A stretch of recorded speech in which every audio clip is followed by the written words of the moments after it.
ये क्या बात हुई सुनील? कभी तो मुझसे भी कुछ पूछ लिया करो। आज शाम मुझे बहुत काम है। मुझसे पूछे बिना तुमने हाँ क्यों बोला? ओहो, तो अब पूरे दिन घर में खाली ऐश करने पर भी मैं तुमसे पूछूं कि बिजी तो नहीं हो? अरे फालतू का मेलोड्रामा नहीं चाहिए मुझे। टाइम से तैयार रहना। उसे सच में आज बहुत काम है बेटे, तू अकेले चला जाना। पहले पैसे कमाकर इनके खर्चे उठाओ और फिर नाटक देखो जरा। दोनों बाप बेटे हमेशा की तरह दोनों सास बहू को कड़वी बातें सुनाकर ऑफिस चले जाते हैं, जिसकी अब आदत होने पर वो दोनों भी किसी से कुछ बोले बिना अपने काम में लग जाती हैं। इसी तरह सुबह से शाम हो जाती है। मम्मी, समझ नहीं आ रहा, इतने सारे काम पड़े हैं जो कल सुबह तक अगर पूरे नहीं किए तब भी हम पर ही इल्जाम आएगा, और अगर पार्टी में नहीं गई तब भी सुनाएंगे। अरे इन कहो की तो आदत हो गई है बेफिजुल काय काय करने की। तू तैयार हो जा, काम मैं संभाल लूंगी। अब नेहा सुनील के घर वापस आने से पहले ही तैयार हो जाती है, जिस पर वो सुनील के आते ही पार्टी के लिए चले जाते हैं। वहां पहुंचकर हमेशा की तरह सुनील अपने दोस्तों में बिजी हो जाता है और नेहा एक कोने में खड़ी रहती है। रात बीतती है और अगली सुबह एक बार फिर वही रूटीन शुरू हो जाता है। इन लोगों को हमारे काम और जिंदगी की कोई अहमियत क्यों नहीं है? इन्हें कब समझ में आएगा कि घर में रहने वाली औरतें सिर्फ आराम नहीं करती।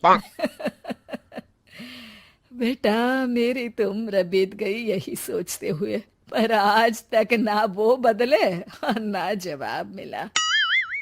लेकिन माँ, समय हमेशा एक जैसा नहीं रह सकता, इन्हें बदलना होगा। सुबह से शाम होती है और फिर रात। इसी तरह दिन बीतने लगते हैं। एक शाम सुनील और उसके पापा ऑफिस से जल्दी घर वापस आते हैं। तब हमें पार्टी में जाना है, सूट प्रेस करके दे दो और जल्दी तैयार हो जाओ। अरे तुम भी और घंटों मत लगाना, समझे? इसके आगे नेहा या सास को बोलने का कोई भी मौका ना देते हुए दोनों वहां से चले जाते हैं। कुछ देर बाद चारों पार्टी में पहुंच जाते हैं। यहाँ सब समझदार और पढ़े लिखे लोग हैं, कोई बेवकूफी करके मेरी नाक मत कटवाना। और तुम तो खासकर अपनी जुबान काबू में रखना, बहुत चलने लगी है आजकल। आप लोगों की शायद हमेशा हर जगह हमें इंसल्ट करने की आदत बन गई है। अच्छा, जब शॉपिंग पर मेरे ही पैसे उड़ाती हो तब ये बगावत याद नहीं आती होगी। काम न काज की, दुश्मन अनाज की। ऐसा बोलकर सुनील अपने दोस्तों के साथ चला जाता है और ससुर भी ऑफिस के लोगों के साथ गपशप में लग जाते हैं।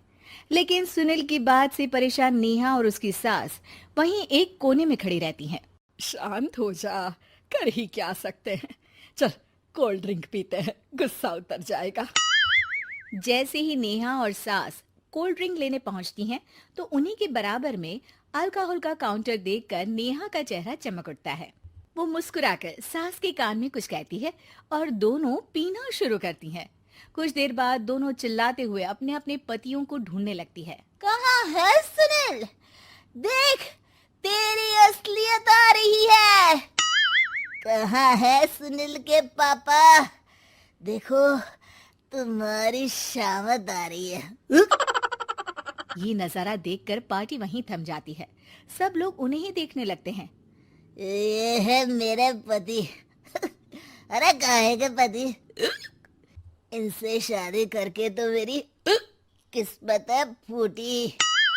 और ये मेरे पति, जिन्हें पति बोलने में मुझे आती है शर्म बड़ी।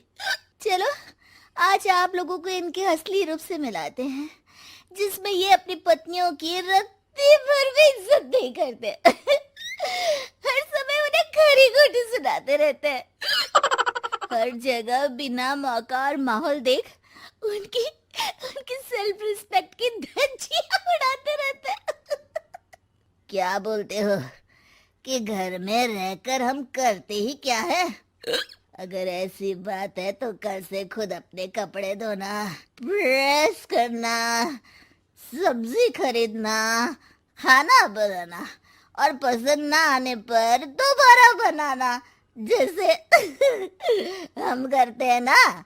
फिर घर की सफाई, सारा सामान अपनी जगह रखना, जो तुम्हारे फेंकने पर हम करते हैं। और फिर फाइनेंस मंत्री बनकर लिमिटेड पैसों में बढ़ती कीमतों के साथ घर का बजट बनाना। सुनील, इन्हें चुप करा।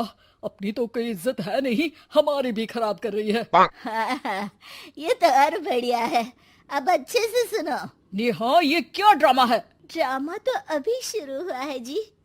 सास और नेहा अपने मन की सारी भड़ास निकालने लगती है, जिसे चुपचाप खड़े रहकर सुनने के अलावा ससुर और सुनील के पास कोई चारा नहीं होता। बहुत देर तक यही सब चलने के बाद आखिर में दोनों सास बहू बेहोश हो जाती हैं।